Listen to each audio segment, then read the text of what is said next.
Tālāk mēs dosimies jau pie objektīviem, bez kuriem nevar tikt.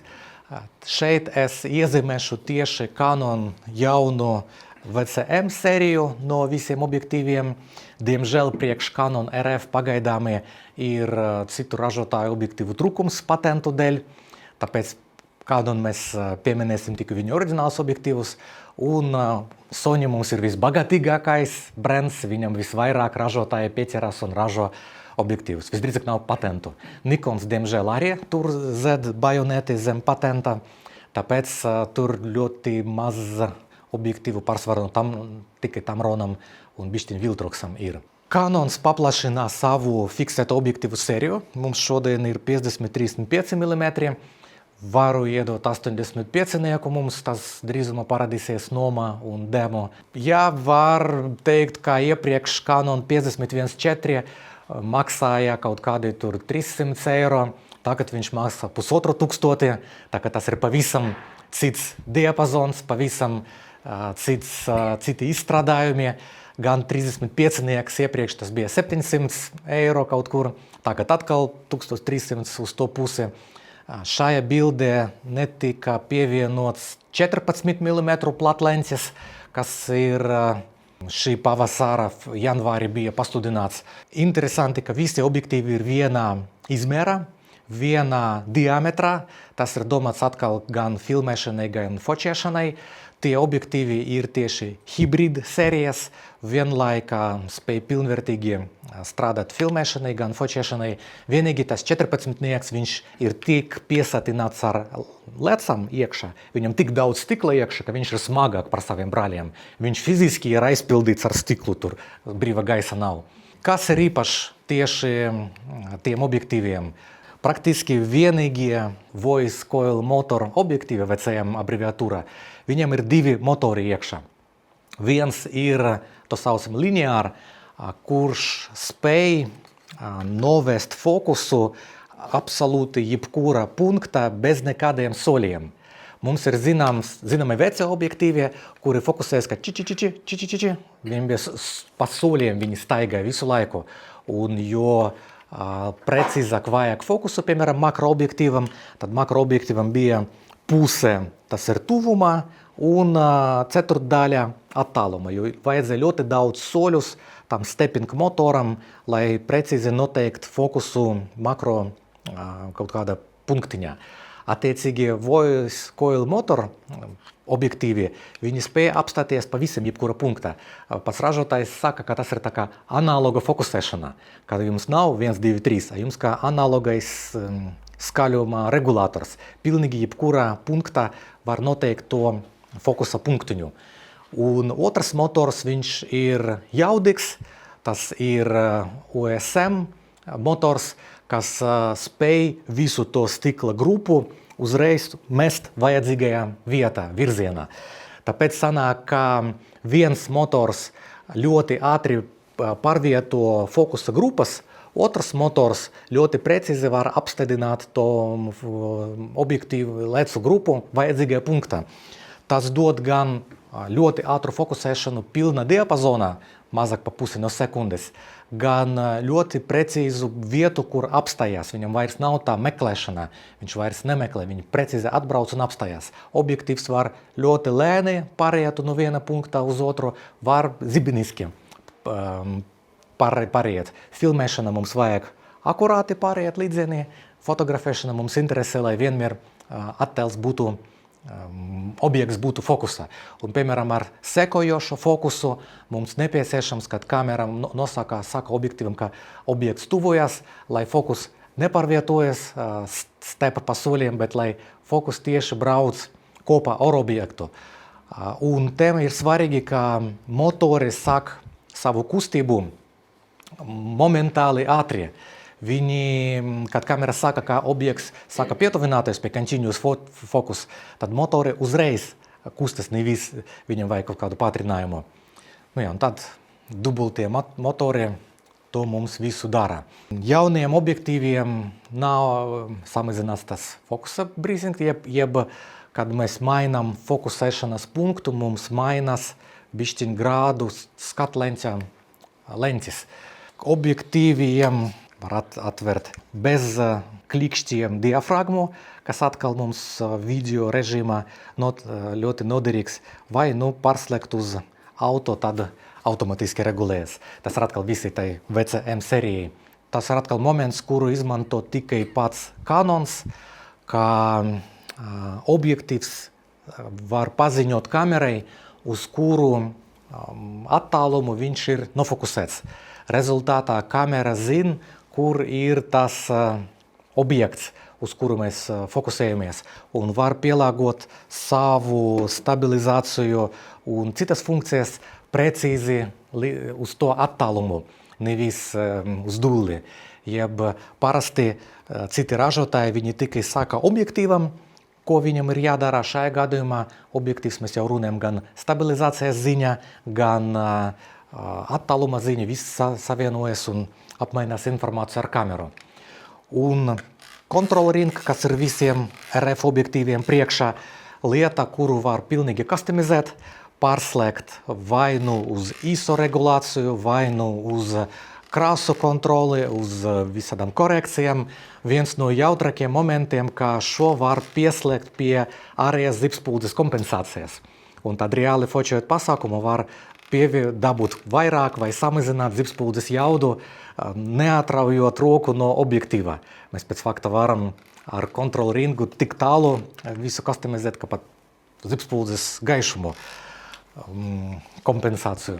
Varu teikt, ka Sigmai ir uz RF savienojumu objektīvi, pagaidām tikai crop, pagaidām tikai mazam sensoram.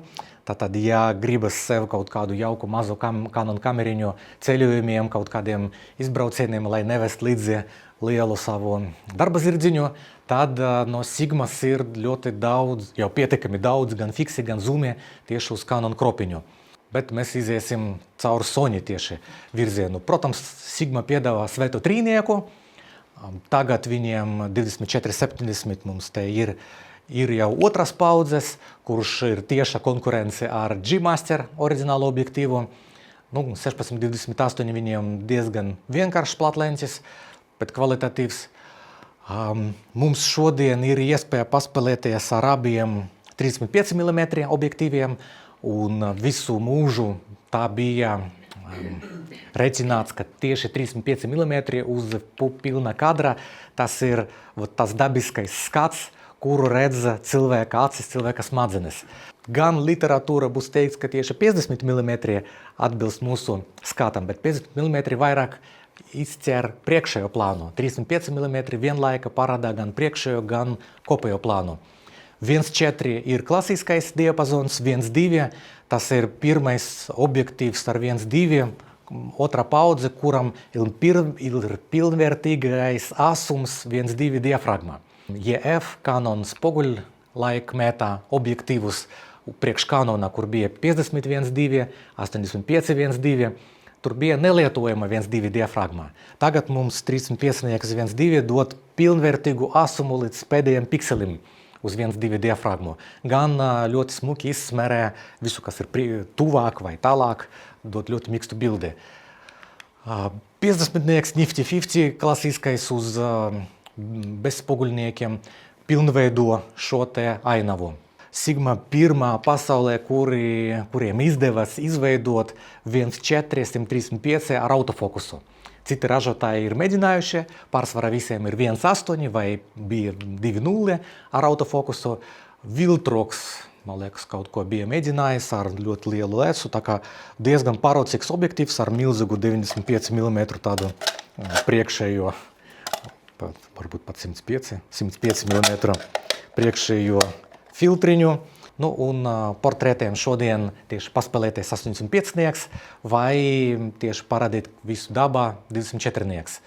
Nesens jaunums no Sigmas ikdienai, tā kā ja jums nopietniem darbiem ir kaut kādi milzīgie objektīvi un braucot ceļojumā vai sava brīvdiena negribas ņemt kaut kādu tādu milzoni līdzi, tad iespējams, ka kaut kāds šāds hyperzoom no Sigmas var vienā objektīva iekšā dabūt gan plato lenci, gan tālu piezumojumu.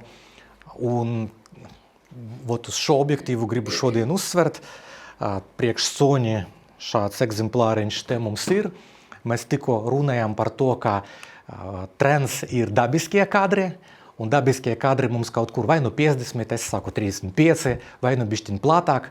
Tā kā mums ir zumiņš, kas dod apkārt 35 mm diapazonu, bišķi šaurāk nekā 24, bišķiņ plātāk, bišķiņ mazāk nekā 50 mm, bet 1,8. Respektīvi varam recināties, ka tas ir fiksiņš 1,8, bet ar regulējumu fokusa attālumu.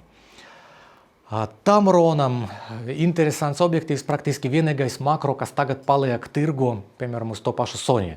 Citi ražotāji atteicas un pārtrauca ražošanu, vai nu paliek tikai oriģinālie Canon, Sony. Tamrons vienīgais, kurš ražo diezgan prātīgu. Viņiem ir ļoti populāri standarta objektīvi, regulāri tur viņi nāk zem cashbacka, teiktu vieni no populārākajiem gan cenas ziņa, gan izmēra ziņa standartiem objektīviem priekš Sony un Nikon Z-mount. Tamronam arī ir universāls objektīvs, jebkurā visiem gadījumiem līdzņemšanai, un unikāls 35-150, kurš viens no pārrocīgākiem un universālākiem objektīviem līdz šim, un viņa jauns brālis, uz kuram es gribu pievērst uzmanību. 35 mm, tas ir tieši tas diapazons plātāk pa kuru ir jau redzams, ka mums ir platlenses. Tātad, piemēram, kino diezgan rēti filmē plātāk par 35 mm. Attiecīgi, piemēram, kaut kāds 24-70, mums pavisam 70 mm, ir pa maz, nevar pievilkt kādu portretu nobildēt. Sanāk, ka 35-150 deva unikālu iespēju gan vienlaikā dabūt bildi pietiekami platu, tas nav 70 mm, gan pietuvināt normāli portretiem. Un tagad viņu mantojums jauns 35-100, kuru varu iedot paspēlēties, daudz kompaktāk par savu lielu brāli, vienīgi bez stabilizācijas. Ka lielam brālim ir iebūvēta telestabilizācija, mazam brālim nav tā stabilizācijas. Bet viņš ir tik kompakts, tik viegls un dod 2,8 uz mīļākā tā 35-100 mm diapazonā. Tieši gadījumiem, kad mums vairāk uzsvars uz tādiem uz portretiem, jo 70 bišķiņu pa īsu, varbūt plātāk pa 35 mums nemaz nevajag. Viltroks pievienojas lieliem spēlētājiem diezgan sen, bet tikai nesen viņi dabūja tādu cieņu par saviem izstrādājumiem. Mēs šodien varam pabaudīt viņu tieši 50 mm 1.4 objektīvu, jo 85 mums vēl tikai top. Ar Pro sēriju viņi nosaka tā kā bezkompromisa kvalitāte. Pieļausim nevis kā oriģināli objektīvi, bet tuvu tam. Jautājums par to, ka visa pasaule tagad jau atzina, ka Viltroks pilnvērtīgi dod normālu kvalitāti saviem fiksētiem objektīviem, bet pa pusi no, piemēram, Sigmas cenas. Vai krietni zemāk nekā pusi no oriģināla Canon objektīva cenas, gandrīz 3 reizes lētāk nekā Sony oriģinālie 85-1.4 G-Master. Tātad Viltroks, kā tādi ļoti jaukie ražotāji dabūja mums iespēju gūt foršus objektīvus par ļoti pieejamu cenu.